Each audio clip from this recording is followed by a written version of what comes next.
I don't know if this is a question necessarily, but he brought up Pitts or Waddle. And I think that if you're sitting there at 15, the Patriots are not going quarterback, and both Kyle Pitts and Jaylen Waddle are on the board. This is maybe the hardest decision that you could possibly have to make in this year's draft. And I go back and forth on this every single day. Yeah, I do too. I mean, it's kind of, the question is, and we've talked about this off the air, there's going to need to be some retooling of the Patriots offense. I think last year they learned that they can't run the system they were running without Tom Brady. No quarterback can do it. Whether that's minor tweaks or a complete overhaul of the playbook, that's up to Josh McDaniels. There's really no way to know what the answer to that is going to be. There's pros and cons to each, right? We won't know until we see it. So I think some of that depends on what they want the offense to look like next year. Do they want to stay? Because part of the problem is they were running what's supposed to be a tight end heavy offense without a tight end.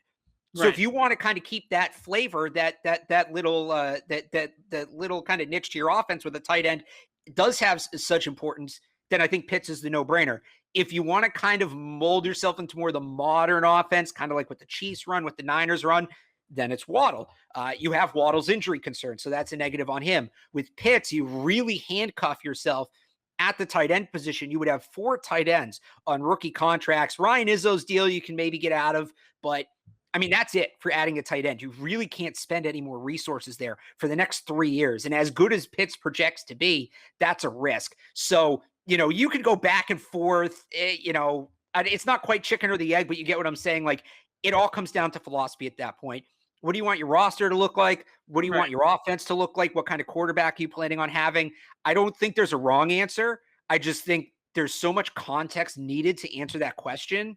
And we don't have any of that context right now. So it's tough. Yeah, and I think the biggest question with Kyle Pitts is, are the Patriots going to buy into using him correctly? Because you have to use him like Travis Kelce, right? So that's the other point. Rob Gronkowski.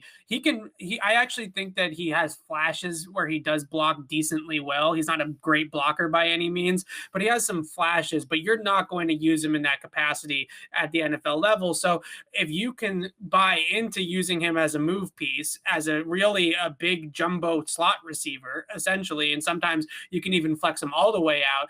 And if you can get your offense into that groove, then he is, and for my money, the shortest and best pass catcher in this draft, just overall pass catching talent. But Jaylen Waddle, and this is why I go back and forth on it so many times, adds such a speed dynamic to this offense.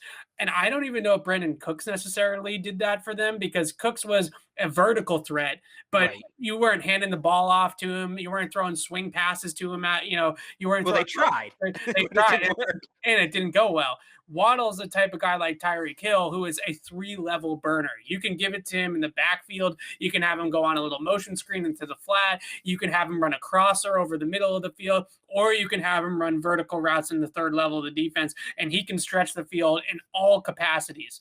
And if they had a guy like that, then even if they don't have a huge upgrade at tight end and slot receiver, let's say they go into it next year and they have Jaylen Waddle, maybe they grab a Jonnu Smith or something like that at tight end, but not some prize tight end in the free agent market, and they have Jacoby Myers in the slot, the middle of the field is going to be much, much more available to you if you have a guy like Jaylen Waddle running around versus if you don't. And my fear with getting a guy like Kyle Pitts, as great as a matchup weapon as he is you still don't have that element of your offense of who is taking the top off, who is stressing the defense horizontally on a speed plane, who's doing that for you. They're going to just still crowd the line of scrimmage, get up in people's faces. They'll put a guy over on Kyle Pitts' side of the field, and I still think it's going to be a slog of an offense. I think Jaylen Waddle opens your offense up more. I think Kyle Pitts is a more natural fit into what they do, though.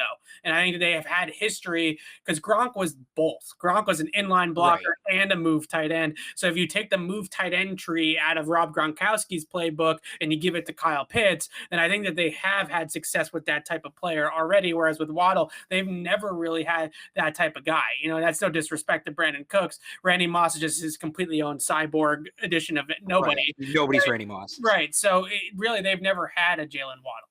And I think the other thing, too, to add, because you touched on this a little bit, and then when I mentioned the asset management and drafting 3 tight ends in 2 years, everybody's comparing Pitts to Travis Kelce. Bill Belichick, remember, believes Travis Kelce is a wide receiver When you ask him about Travis Kelce, he refers to him as a wide receiver. He's not the only one. He does the same thing with Mike Gesicki too, right? So yeah, all does Bill think he's drafting Kyle Pitts as a tight end? I wouldn't be surprised if the Patriots drafted Kyle Pitts, if all of a sudden, we get to training camp and he's listed on the roster as a wide receiver. Yeah, I wouldn't be surprised if we saw that. The other day that I think that they might like Pat Freiermuth a little bit more just for their style. I'm not saying they're going to draft Pat Freiermuth at 15 over Kyle Pitts, but they might wait until day 2 for Pat Freiermuth or the end or trade down or something like that and pass on Pitts, or Pitts goes early and they don't have a chance of getting him.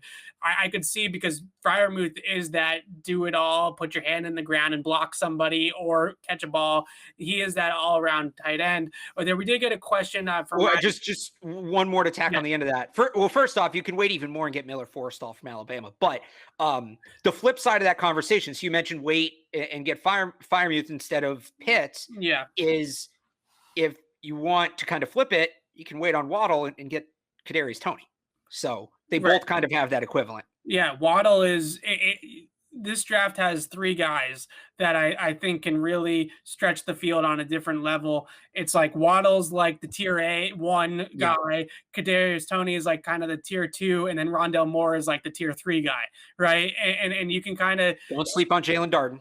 Jalen Darden is like the early day 3, late day 2, early day 3. I'm screwing with I know. I actually think Darden should be in the conversation too. I think he's going to be at the end of the 3rd round type of guy. So you finally watched him?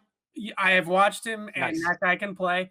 And I think that those 3 guys, and the Patriots will end up taking Rondale Moore, who's always hurt, and they'll say Rondale Moore in the 3rd round is better value than Jaylen Waddle in the 1st round.